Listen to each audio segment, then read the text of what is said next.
Hey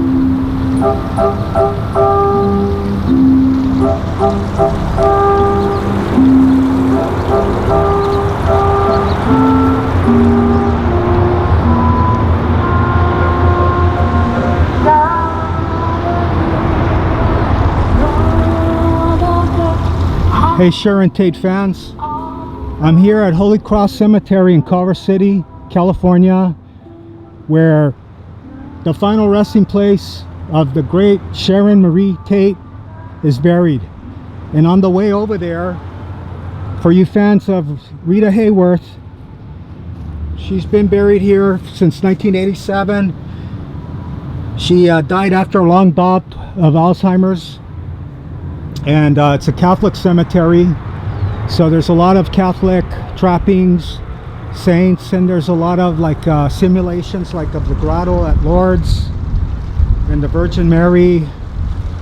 Obviously Sharon and her family, they were staunch Catholics, and even when I come, there's always rosaries and there's always flowers for Sharon. Nobody ever forgets her and her unborn son. And she's buried right here with her mother and her father and her sister.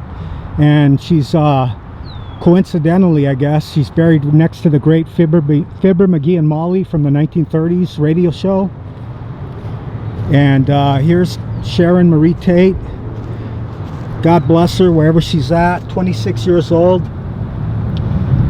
And as you can see, all the flowers that people leave for her, they never forget her. Every time I come, there's rose petals. And then over here is the great Charles Boyer, who committed suicide, sadly, in Scottsdale, Arizona. And his son committed suicide in 1965 after having his heart broken from breaking up with his girlfriend. He was playing Russian roulette. And then here's Charles Boyer with his wife. And here, if you guys have seen movies from the 30s and 40s, the great Zasu Pitts. And Loretta Young is also buried here. Bing Crosby, Rosalind Russell, Bela Lugosi. I can go on, but I'm just more here specifically to show you fans where Sharon Tate was buried after that horrible night of August 9th, 1969. And I think the reason why people attach such a significant sadness to her murder is because when that movie came out, Valley of the Dolls, Dionne Warwick came out with that theme song right after the movie was released, and it went to #2. And then on the A side was I Say a Little Prayer, which those two songs were also beautiful and haunting and sad, like Sharon. So I think when she got murdered, I remember there was such a shockwave that hit Southern California at that time. It was real palpable because all these people were getting killed right after her. And then the Zodiac killing started 2 years later. And then I remember at that time, people never really used to go to bed with their windows shut and locked. But I remember right after that, America seemed to lose its innocence.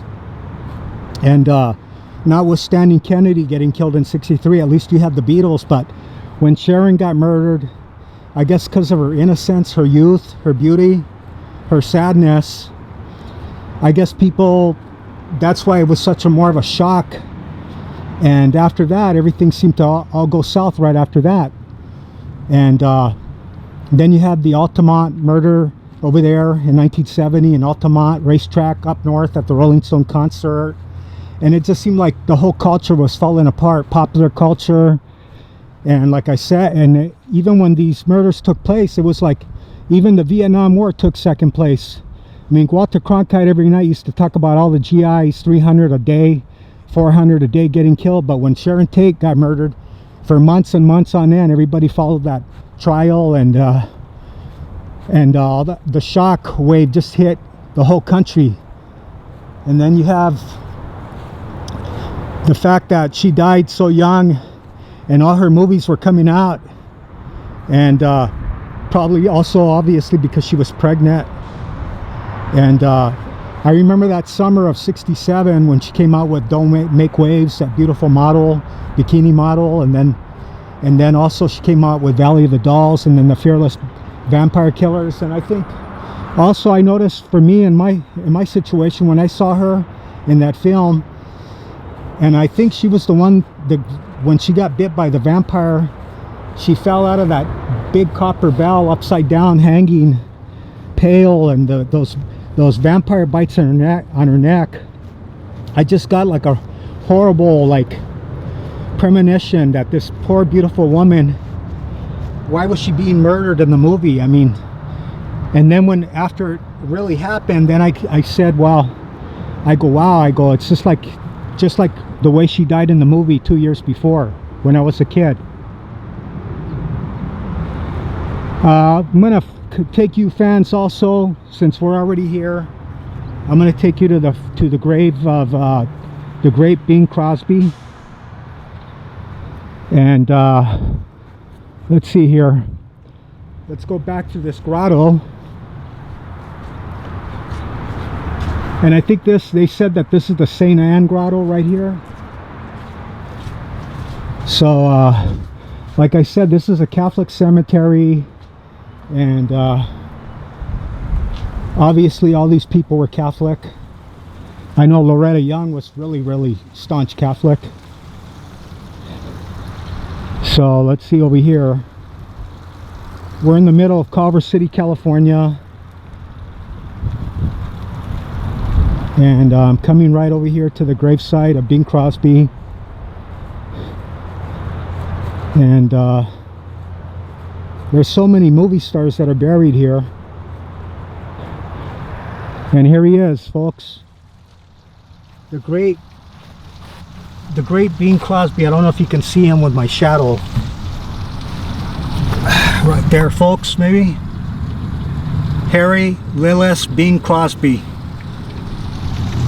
I remember it was like yesterday when he died. And I don't know who this is. Must be his first wife, and I don't know, maybe his parents. I'm gonna have to look this up. Catherine Crosby, his mother. Okay, well, thank you for watching this video. Hope you enjoyed this. One more thing, I found Bela Lugosi inadvertently right here, folks. How strange that they're all buried in the same place. Okay, well, there you go. Everybody's all buried right here for some reason. Okay, thank you very much for watching this video.